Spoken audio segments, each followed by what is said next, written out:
G'day and welcome back to another episode of Tomo's Tune-Ups, proudly sponsored by Minisport. On this episode, we are talking about the heater valve that is located on the A series engine on this cylinder head.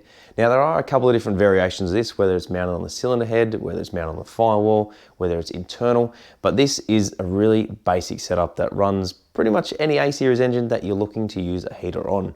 Now, you can buy a couple of different types of this. This has a valve internally in which you put the cable through here, and when you pull the cable, it'll then either open or close the valve, which will then either enable coolant to travel up through it and then into the heater, or it'll block it off completely. Now, this is a really good component to run on any engine that has the opening for a heater.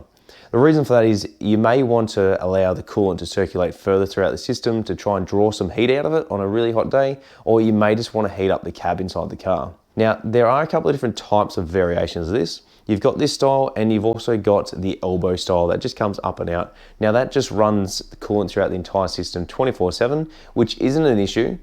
But depending on what you want to do with the vehicle, you may even want to run a blanking plate, which is exactly the same size as this and is located just beside me here. And that goes directly on the top of the cylinder head. It does need to be sealed with a gasket as well.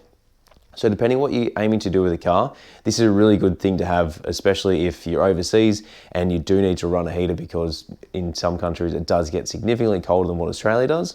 Alternatively, if you just want an elbow like I'm running currently on Grace, that is a perfect modification in which you can make, which just enables the coolant to circulate through the entire system. And now, depending whether you have the heater fan turned on or not, it'll either draw the air out and give some nice warm air to heat up the cab, or alternatively, it'll just circulate through the system like it normally would.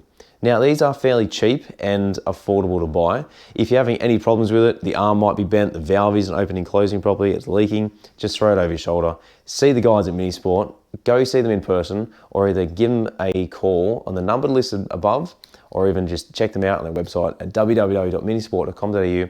Have a look at the valve, see if it's something you need, and if so, go get yourself one.